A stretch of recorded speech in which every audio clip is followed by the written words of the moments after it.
మేము లీగల్గా ప్రొసీడ్ కాబోతున్నాం. ఆ విషయాలను మరి మా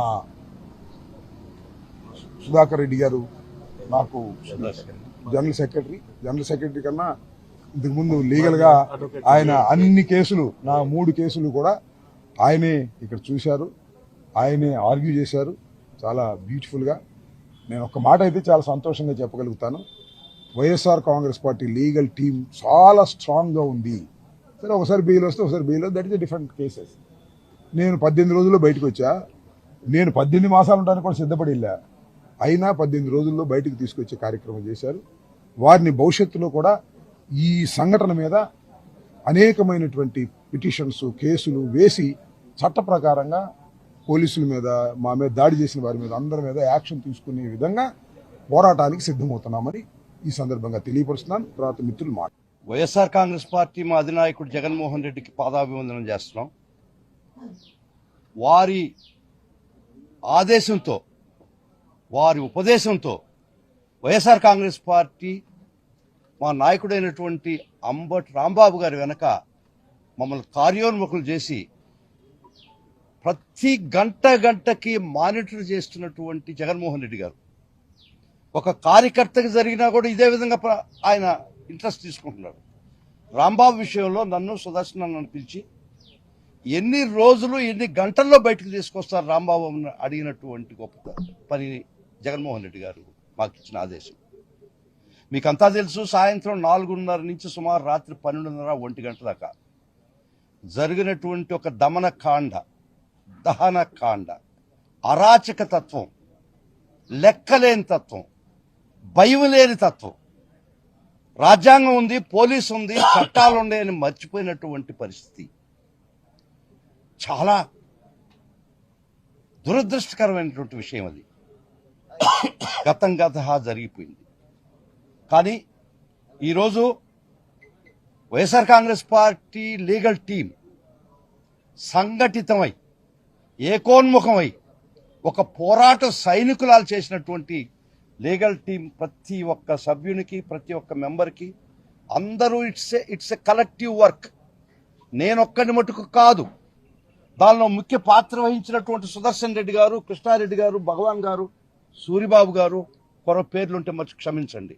ప్రతి ఒక్కరి రెక్కల కష్టం, ప్రతి ఒక్కరి స్వేదం, వాళ్ళ రక్తం దారబోసి ఈరోజు వైఎస్ఆర్ కాంగ్రెస్ పార్టీ మా నాయకుడైనటువంటి అంబటి రాంబాబు గారిని మేము చేతనైనంత వరకు రక్షించుకున్నామంటే అది వారి గొప్పతనం. It was a collective effort. అందరూ కలిసి చేసినటువంటి కార్యం ఇది. ఇది ఏ ఒక్కరూ రెస్పాన్సిబిలిటీ తీసుకోలేదు. అన్న నా మీద ప్రేమతో ఆ మాట అన్నాడేమో. It is not me alone, it is each and every member of the YSR Congress party legal team contributed to the interest of the party leaders. తర్వాత ఇక్కడ జరిగినటువంటి దారుణాలు ఒక్కొక్కటి చెప్తాను. రాంబాబు గారిని అరెస్ట్ చేసిన తర్వాత ఆ అఫెన్సెస్ అన్ని 3 సంవత్సరాలు 2 సంవత్సరాలు పనిష్మెంట్ కలిగినటువంటి సెక్షన్స్. హైకోర్టు డైరెక్షన్ ఉండినా 7 సంవత్సరాల లోపల ఏ అఫెన్స్ ఉండినా కూడా వారిని రిమాండ్ చేయడానికి లేదు, రిమాండ్కి పంపడానికి లేదు. వారిని 35(3) ఆర్ 41A ఇచ్చి పంపాలని చాలా స్పష్టంగా మన గౌరవ హైకోర్టు ఇచ్చినటువంటి సర్కులర్ని బేఖాతరు చేసి, ఇమ్రాన్ ప్రతాప్ గడి అనే సుప్రీంకోర్టు జడ్జిమెంట్లో కూడా ఇట్లా చేయడానికి లేదు, మీరు ఖచ్చితంగా ఫాలో కావాల్సిందే 35(3) ఆర్ 41A, రిమాండ్ చేయడానికి హక్కు లేదు, అధికారం లేదని చాలా స్పష్టంగా చెప్పినా కూడా అర్నేష్ కుమార్లో చాలా జడ్జిమెంట్ ప్రకారం చాలా స్పష్టంగా చేసినా కూడా ఈ 3 జడ్జిమెంట్లు హైకోర్టు యొక్క సర్క్యులర్ని తుంగలోకి తొక్కి వ్యవహరించినటువంటి వ్యవస్థలు, ముఖ్యంగా పోలీస్ వ్యవస్థ, వారు ఇల్లు అలకడంతోనే పండగ వచ్చింది అనుకుంటున్నారేమో, తప్పు. దీని for each and every action there would be an equal reaction. మీరు చేసిన ప్రతి పనికి ప్రతిచర్య ఖచ్చితంగా ఉంటుంది లీగల్గా. ఇది మీకు మా లీగల్ టీం తరఫున చెప్పినటువంటి మీకు సలహా. హెచ్చరింపు ఖచ్చితంగా ఉండదు, మేము న్యాయబద్ధంగా ఉండేవాళ్ళు ఒక సలహా చెప్తున్నాం. ఇక్కడికి వచ్చినటువంటి ఆ రోజు దహనకాండ జరుగుతున్నటువంటి పరిస్థితిలో వాళ్ళతో భుజాలు రాసుకుంటున్నటువంటి పోలీస్ ఆఫీసర్స్. మేము లిస్టు తీస్తున్నాం, వీడియో తీస్తున్నాం, అవన్నీ సెగ్రిగేట్ చేస్తున్నాం. 41 సిఆర్పిసి ప్రకారం నీ కళ్ళ ముందర కాగ్నిజబుల్ అఫెన్స్ జరుగుతుంటే అతన్ని అరెస్ట్ చేయాలని సిఆర్పిసి 41 చెప్తుంది. అది చట్టం నీ మీద నిర్దేశించింది. అట్ట చేసుంటే మళ్ళీ ఐపీసీ 166 ప్రకారం నువ్వు చట్టం నీకు ఏదైతే నిర్దేశించిందో అది నువ్వు ఫాలో కాకపోతే నువ్వు ముద్దాయి అని చెప్తుంది, నేరస్తులు అని చెప్తుంది చట్టం. నేను చెప్పింది కూడా 166 ఐపీసీ ప్రకారం ఇప్పుడు బిఎన్ఎస్ ఉన్నది, కరస్పాండింగ్ సెక్షన్ కూడా ఉంటుంది. నీకు చట్టం అరెస్ట్ చేయాలా, నీ ముందర కాగ్నిజబుల్ అఫెన్స్ అని చెప్పినప్పుడు, నీ ముందర ఇంత దహనకాండ చేసినప్పుడు నువ్వు భుజాలు రాసుకొని వాళ్ళకి అబెట్మెంట్ అయ్యి ఎయిడ్ చేసి ఈ యొక్క దహనకాండకు మీ సహాయ సహకారాలు అందిస్తూ వాళ్ళతో భుజాలు రాసుకుంటూ అరెస్ట్ చేయాల్సినటువంటి ధర్మం నువ్వు పాటించకపోతే ఇక్కడికి వచ్చిన ఏ పోలీస్ ఆఫీసర్ కూడా 166 కింద ముద్దాయి అవుతున్నాడు, మేము చేయబోతున్నాం. This is the challenge taken by the YSR Congress party legal team. మీరు ఎవరైతే మీ డ్యూటీ నీరుగార్చారో మీరు అందరూ కోర్టు ముందర దోషులుగా నిలబెట్టే ఫ్యూ డేస్ లో చేస్తున్నామని ఈ సభాముఖంగా మా వైఎస్ఆర్ కాంగ్రెస్ పార్టీ తరఫున ప్రమాణం చేస్తున్నాం. మిత్రులారా, arson, looting, damage to the property 307 అఫెన్సులు జరిగితే ఇక్కడ గృహదహనం కేసులో లైఫ్ పనిష్మెంట్, ఆర్సన్కి స్టేషన్ బెయిల్ ఎట్టి పంపిస్తారండి. ఆ రోజు కోర్టు వారికి కూడా చెప్పాను నేను, లోపల ఉండాల్సిన వాళ్ళు బయట ఉండారండి, బయట ఉండాల్సిన వ్యక్తులు లోపల ఉండారు అని. మా యొక్క ఇవన్నీ అరణ్య రోదనైంది కోర్టు వారి దగ్గర, అరణ్య రోదనైంది. మళ్ళా చెప్తున్నాను, రాంబాబు గారిని అరెస్ట్ చేసి రిమాండ్ చేసినట్టు పోలీస్ ఆఫీసర్స్ కానీ, వారు హైకోర్టు డైరెక్షన్ ఫాలో కాకుండా రిమాండ్కి పెట్టినటువంటి పోలీస్ ఆఫీసర్ కానీ, ఈ 35(3) అఫెన్సెస్ 3 సంవత్సరాల అఫెన్సెస్ ఉన్నటువంటి కేసులో మీరు అరెస్ట్ చేసి రిమాండ్కి పెట్టినటువంటి పోలీస్ ఆఫీసర్ కానీ ఖచ్చితంగా మీ మీద హైకోర్టులో కంటెంప్ట్ ప్రొసీడింగ్స్ ఖచ్చితంగా మూవ్ చేస్తున్నాం. ఈ డైరెక్షన్స్ కూడా బేఖాతరు చేసినటువంటి న్యాయ వ్యవస్థలో ఎవరైతే తప్పు చేసి ఉండారో వారు కూడా డిసిప్లినరీ యాక్షన్కి బాధ్యులు అని చెప్పి గౌరవ హైకోర్టు డైరెక్షన్ ఇచ్చాం. ఎన్ని లీగల్ పాసిబిలిటీస్ ఉన్నాయో, మాకు చట్టంలో ఏ అయితే హక్కులు ఇచ్చున్నారో, మాకు చట్టంలో ఏ పరిధిలో మేము పనిచేయాలనో ఆ పరిధిలో పనిచేసి ఖచ్చితంగా ఈ ముద్దాయిలు అనేవాళ్ళు ఖచ్చితంగా ఈరోజు తప్పించుకునే అవకాశం ఖచ్చితంగా ఇచ్చే పరిస్థితి YSR Congress party legal team ఇవ్వదు. వారిని కస్టోడియల్ టార్చర్ చేశారు. కస్టోడియల్ టార్చర్ అంటే ఫిజికల్ టార్చర్ మాత్రమే కాదు, మానసికంగా హింసించడం కూడా కస్టోడియల్ టార్చర్. వారిని పెట్టినటువంటి కస్టోడియల్ టార్చర్కి దానికి బాధ్యులైనటువంటి పోలీస్ ఆఫీసర్స్ కూడా మేము చర్య తీసుకోమని కోర్టు ద్వారా ఖచ్చితంగా ఇవన్నీ చేయబోతున్నాం. ఇది ఈ విధంగా అరాచకవాదులని ఎంకరేజ్ చేస్తూ ప్రజల ప్రాణాలను రక్షించాల్సిన పోలీసు వ్యవస్థ భుజాలు రాసుకుంటూ అబెట్మెంట్ చేస్తూ ఆ కార్యాలకి ఎయిడింగ్ ఇచ్చి మీరు సహకరించినటువంటి పోలీస్ ఆఫీసర్ అందరూ కూడా చట్టం ముందు దోషులుగా నిలబడే రోజు చాలా దగ్గరగా ఉంది. It should be a lesson, it should be a model, it should be a precedent. ఇది ఖచ్చితంగా in the annals of legal history చరిత్ర పుటలు రాస్తే ఖచ్చితంగా ఈ కేసు కొన్ని పేజీలు కేటాయించేటట్టు మేము ఖచ్చితంగా చేస్తాం. ఈ చరిత్రలో న్యాయ వ్యవస్థ చరిత్రలో రాంబాబు గారి ఇన్సిడెంట్ ఖచ్చితంగా కొన్ని పేజీలు ఉంటాయి, ఎప్పటికీ కొన్ని ఆర్కైవ్స్ ఆఫ్ లీగల్ హిస్టరీ. ఎందుకంటే ఈరోజు వారి మీద జరిగింది, రేపు ఆయన మీద జరగద్దు, రేపు నా మీద జరగదు. మీకు ఒక విషయం తెలుసో తెలీదో మిత్రులారా, మీడియా మిత్రులారా, ప్రజలారా, ఒక విషయం చెప్తా. జర్మనీలో హిట్లర్ రూల్ చేస్తున్నప్పుడు గెస్టాపో అనే పోలీస్ ఆర్గనైజేషన్ ఉండేది, సిఐడిస్.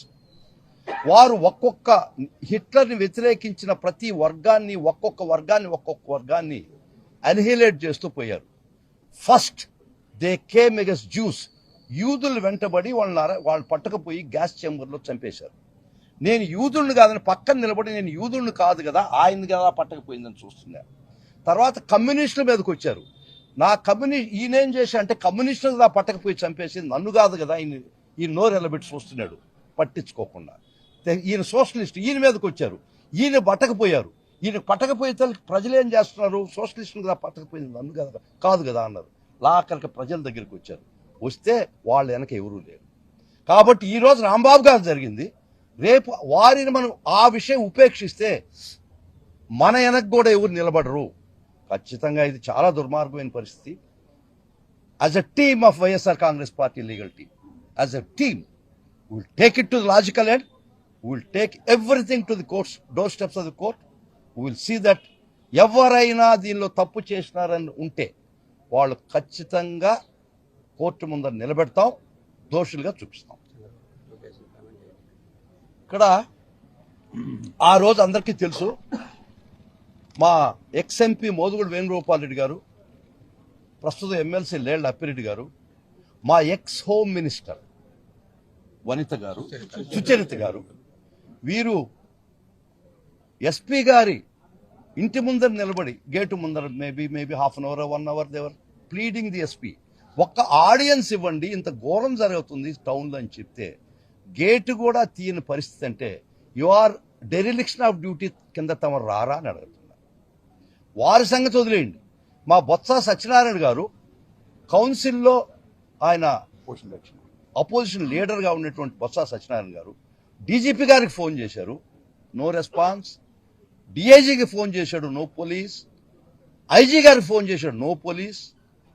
ఎస్పీ గారికి చెప్పారు, నో పోలీస్.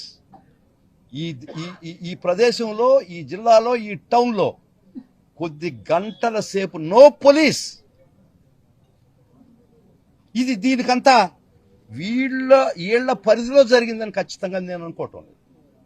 డీజీపీ గారి దగ్గర నుంచి, ఎస్పీ గారి దగ్గర నుంచి, ఐజీ గారి నుంచి మౌనం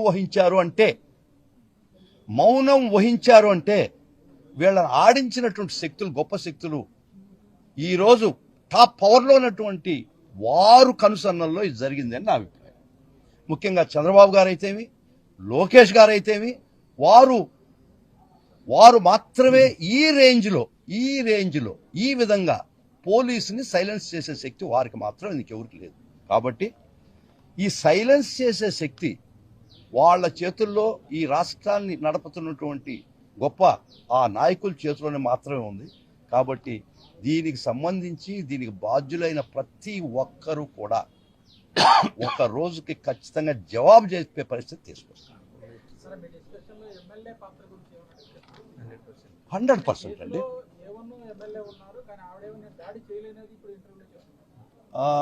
నువ్వు నేను ఆయన కలిసిపోయినాము ఒకే కామన్ ఇంట్రెస్ట్. ఈయన పొడిచాడు, అది కూడా తెలియదండి పోలీస్కి. Joint liability. పోయినోడు ప్రతి ఒక్కరు కొట్టాల్సిన అవసరం లేదు. చట్టంలో అబిట్మెంట్ అనేది ఒకటి ఉంది. 109 ఐపీసీ ప్రకారం, 107 ప్రకారం అబిట్మెంట్ అనేది ఉంది. ఎవరైతే ప్రోత్సహించారో వాళ్ళు కర్రలు గడ్డపారలు తిప్పబడలే. ఒక లీడరు 10 మందిని తీసుకొచ్చి ఒక అఫెన్స్ జరుగుతున్నప్పుడు వాళ్ళు ప్రోత్సహించిన ప్రతి ఒక్కరు అందులో ప్రతి ఒక్కరు కూడా 149 కింద వస్తారు. కాబట్టి నేను జాయింట్ లైబిలిటీ అంటారు. 5 లోపలైతే 34 వస్తుంది, 5 మించితే 149 వస్తుంది. వీళ్ళు ఎక్కువ 5 పైన. కాబట్టి ప్రతి ఒక్కరు ఆ అఫెన్స్లో పార్టిసిపేట్ చేయాల్సిన అవసరం లేదు. ఆ intention, sharing of the intention ఉంటే వాళ్ళు ఖచ్చితంగా ముద్దాయిలు అవుతారు. విచిత్రం ఏందండి, ఆర్సన్ కేసులో పోలీస్ స్టేషన్లో బెయిల్ ఇచ్చేది ఏందండి? చట్టాలు మారినాయా? ఒకవేళ మేము కొత్తగా చట్టాలు వచ్చినాయి, మేము చదవలేదు, అది కొత్తగా మారి ఉంటాయి, మేము ఇంకా అప్డేట్ కాలే. ఆర్సన్ కేసులో కూడా పోలీస్ స్టేషన్లో నుంచి బెయిల్ పిచ్చి పంపిస్తున్నారంటే, వారిని 18 లోపల పెట్టారంటే ఎక్కడ పోతున్నాం ఒక్కసారి ఆలోచిస్తే అది అందటం వల్ల మనసు. ఈ వ్యవస్థని సర్వనాశనం చేస్తున్నారు. వ్యవస్థలు అన్నిటినీ గుప్పిట్లో పెట్టుకుంటున్నారు. ఈరోజు ఒక ఎక్స్ మంత్రికి జరిగింది, రేపు ఒక కామన్ వ్యక్తికి జరిగితే ఎవరు రక్షణ? వారికి జరిగితేనే గతి లేదు. ఈరోజు ఇంత పెద్ద అరాచకం చేసినా కూడా ఈ పోలీసు వ్యవస్థకి చీమ కుట్టినట్టు కూడా లేదు. స్టేషన్ బెయిల్ ఇచ్చి పంపిస్తారని మీరు. In arson case, in attempt to murder case where the property was burn, his cars was damage and burns, his house was burn. అది ఇంకా ఉపడుతుంది. దానికి ముందర మీకు అందరికి తెలుసు వారు ఏం చెప్పారంటే 24 గంటల్లో అప్పుడు ఒక లెక్క ఇప్పుడు ఒక లెక్క సినిమా చూపిస్తారు. He will come under also arbiter. ఈ అఫెన్స్ కి అబిటారు చాలా మంచి ప్రశ్న అడిగారండి మీరు. ఈ గౌరవ మంత్రి వారు కూడా ఈ కేసులో అబిటార్ కింద వస్తాడు, ముద్దాయి కింద వస్తాడు. చట్టం అది చెప్తుంది. చట్టం మీరు చుట్టం అనుకోని ఇప్పుడు అనుకుంటున్నారు. చట్టం ఎల్లకాలం చుట్టం ఉండదు. మీకు చట్టం అనేది కొద్ది కాలమే చుట్టం ఉంటుంది. మళ్ళా ఇంకొక మాట చెప్పి ముగిస్తాను. ఈ సృష్టిలో nothing blooms for the year long. అంటే ఏ చెట్టు కూడా సంవత్సరం అంతా పుష్పించదు. ప్రతి చెట్టు ప్రతి పుష్పం సీజనల్ మాత్రమే. ఇప్పుడు మీ సీజన్ రన్ అవుతుంది, మీరు పుష్పిస్తున్నారు. Nothing in this nature blooms for the year long. గుర్తుపెట్టుకోండి. వెలుగు చీకటి వెలుగులు అట్టా ఉంటాయి. కానీ మా నాయకుడు, మా ప్రీతం నాయకుడు జగన్మోహన్ రెడ్డి గారు చెప్పినట్టు ఒక విషవృక్షం, ఒక విష విత్తనం నాటారు. దాని పర్యవసానం అన్కంట్రోలబుల్. కాబట్టి ఒక చట్టము న్యాయము ఈ రాష్ట్రంలో ఉంది లేదు అనుకున్న పరిస్థితి మీకు తీసుకొస్తే, ఒక పాత చీఫ్ జస్టిస్, మొన్న రిటైర్ అయినటువంటి chief justice of India Gavai గారు గుజరాత్లో ఒక మీటింగ్లో మాట్లాడిన మాట, ఒక మాట చాలా గొప్ప మాట్లాడారు వారు. చాలా ఉపదేశం అది. If trust deficiency creeps into the minds of the people, they will not come to the courts, they will settle this courts in the streets. ఆ పరిస్థితి తీసుకురావద్దు అని చెప్పారు గవాయ్ గారు. ఒక వ్యవస్థ మీద నమ్మకం ఈ ప్రజల్లో కోల్పోయిన రోజు, ఈ పోలీసు వ్యవస్థ దగ్గర న్యాయం చేయమని ఎవడూ రాడు. ఏ వ్యవస్థ మీదైనా నమ్మకం కోల్పోయినటువంటి మరుక్షణం బాధితులు పోలీస్ స్టేషన్ కానీ కోర్టులకు కానీ పోరు. గవాయ్ గారు చెప్పినటువంటి అమృతమైనటువంటి మాటలు అవి, అమృత గుళికలయ్యి.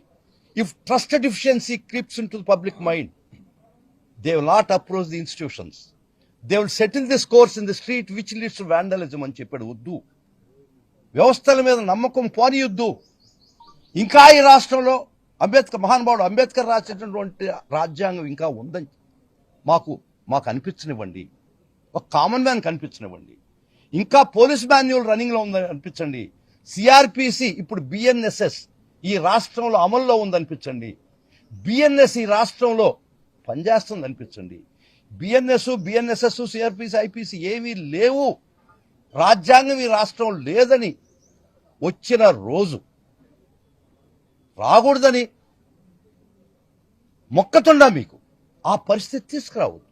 అది మంచిది కాదు. ఆ రోజనే రోజు వచ్చిన రోజు మీ చేతిలో కూడా ఉండదు. ఇంకా రాష్ట్రం అల్లకల్లోలం అవుతుంది. In the interest of the state, ఈ రాష్ట్ర భవిష్యత్తు కోసం, ప్రజల యొక్క మాన ప్రాణాలు రక్షించే దానికోసం ఖచ్చితంగా మా లీగల్ టీం ముందుంటుంది. Will take everything to logical end. We will not leave everything. We are not helpless. అంత అశక్తులు మట్టు కాదు. చట్టం న్యాయం ఉండిన రోజులు, ఈ రాష్ట్రంలో రాజ్యాంగం బ్రతికుండిన రోజులు, ఈ రాష్ట్రంలో బిఎన్ఎస్ఎస్ అమల్లో ఉండిన రోజులు, ఈ రాష్ట్రంలో బిఎన్ఎస్ అమల్లో ఉండిన రోజులు ఖచ్చితంగా మేము పోరాడతాం.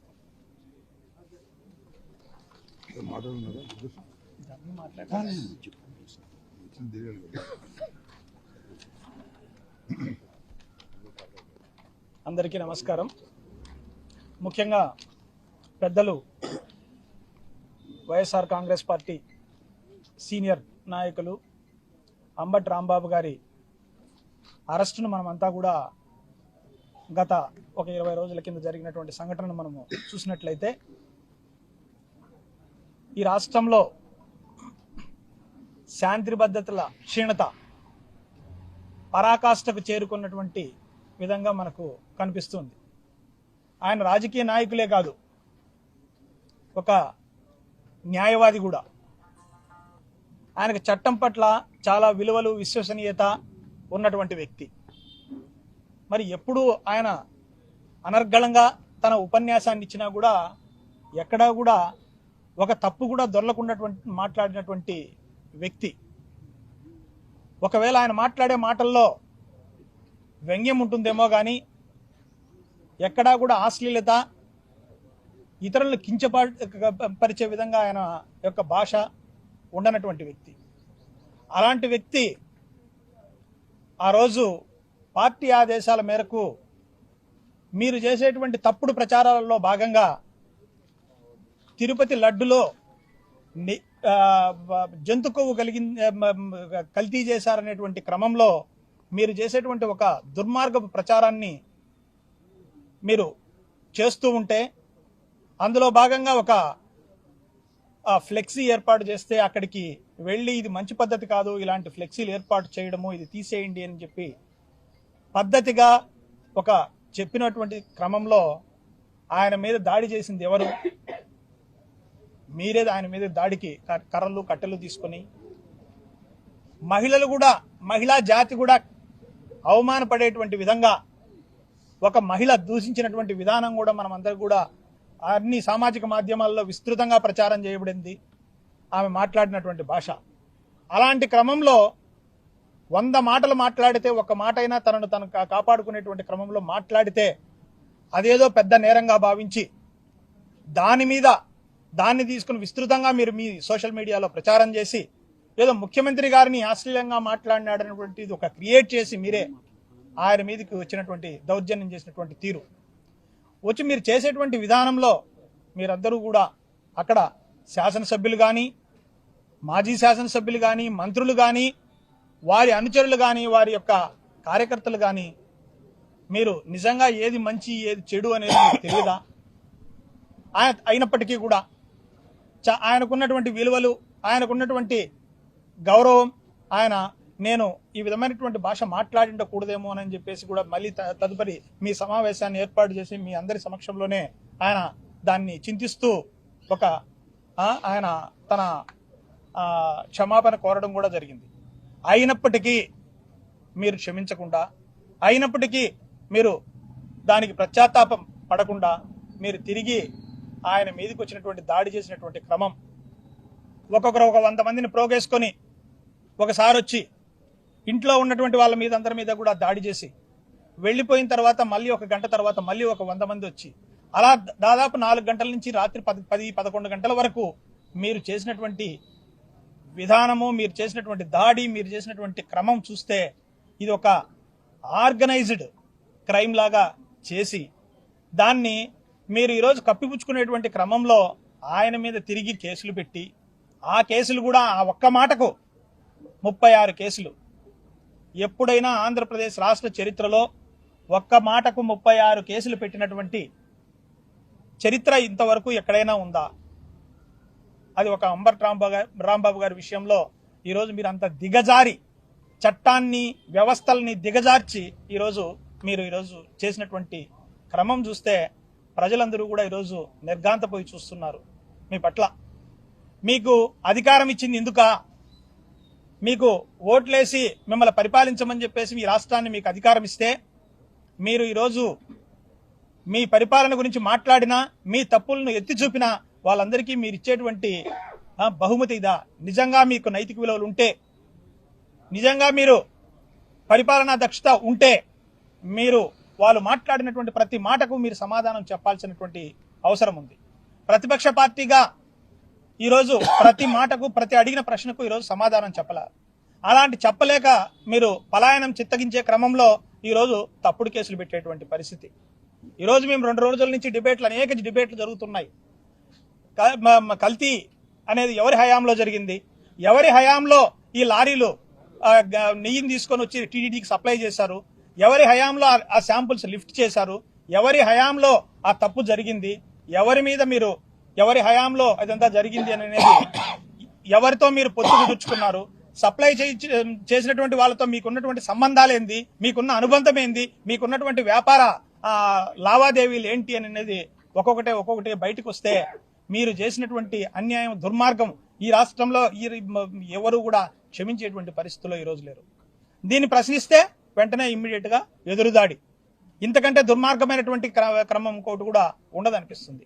ఒక న్యాయం తెలిసిన వ్యక్తి, చట్టం గురించి అవగాహన ఉన్నటువంటి మనిషి, ఒక మనిషి మీద మీరు ఈ విధమైనటువంటి కేసులు పెట్టడం, కేసులు పెట్టినా అతన్ని తీసుకుని ప్రవర్తించినటువంటి విధానం, ప్రవర్తించినటువంటి తీరు, ఒక మాజీ మంత్రి, ఒక న్యాయవాదిని స్టేషన్లో తీసుకుని పోతే అతని మినిమం ఫెసిలిటీస్ లేకుండా అక్కడ మీరు ఏ టైంలో అంటే ఆ టైంలో అక్కడికి వెళ్ళి ఆ సెల్లోకి తీసుకొని పోయి ఆయన్ను కిందికి పైకి ఆ బిల్డింగ్ లో తిప్పుతూ ఆయన్ను మీరు మానసిక క్షోభకు గురి చేసినటువంటి విధానాన్ని చూస్తే ఇక్కడ ఈ రాష్ట్రంలో నిజంగా మానవ హక్కులు అనేవి ఉన్నాయా? ఒక మంత్రికి, ఒక న్యాయవాదికి రక్షణ లేకపోతే సాధారణమైన మనుషులకి ఈ రాష్ట్రంలో రక్షణ ఉందా అనేది నిజంగా ఒకసారి చూస్తే ఎక్కడో ఒక చోట కొంత ఆ దీపంలో ఒక చిన్న వెలుగులాగా ఎక్కడో కొంత న్యాయం బ్రతికుంది అనిపిస్తుంది. అలాంటి క్రమంలో హైకోర్టు తలుపు తడితే హైకోర్టు వారి పక్షాన్ని నిలబడి అన్ని కేసులను కూడా వారి ఒక తీసేసి ఒక కేసుగా విచారించమని చెప్పేసి ఒక మహత్తరమైనటువంటి ఒక ఆర్డర్ పాస్ చేయడం వల్ల ఆయన అప్పటికే 11 కేసుల్లో పీటీ వారెంట్లు వేసినటువంటి పరిస్థితి.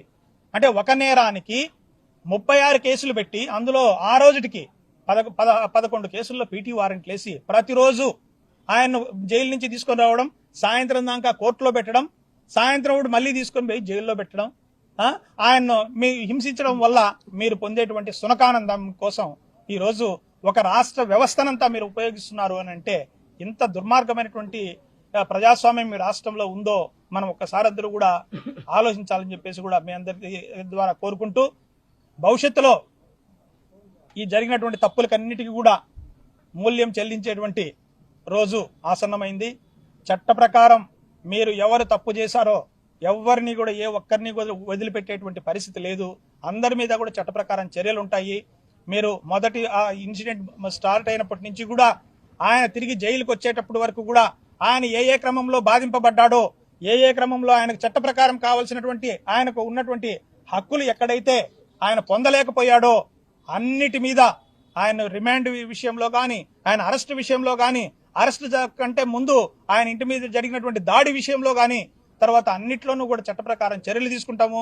దీనికి బాధ్యులైన ఏ ఒక్కరిని కూడా వదిలిపెట్టేటువంటి సమస్య లేదని చెప్పేసి కూడా తెలియజేసుకుంటూ, అందుకు కావలసినటువంటి అన్ని రకాలుగాను మేము పనిచేసేదానికి లీగల్ టీం అంతా ఎప్పుడూ కూడా ఎల్లవేళలా సిద్ధంగా ఉంటుంది. రాంబాబు గారు వెంటనే మేమందరం కూడా పనిచేస్తాము అని చెప్పేసి కూడా తెలియజేసుకుంటూ, ఈ అవకాశం కల్పించినటువంటి మా పెద్దలు షేర్ చేయండి, లైక్ చేయండి, సబ్స్క్రైబ్ చేయండి. మరిన్ని వీడియోల కోసం బెల్ సింబల్ పై క్లిక్ చేయండి.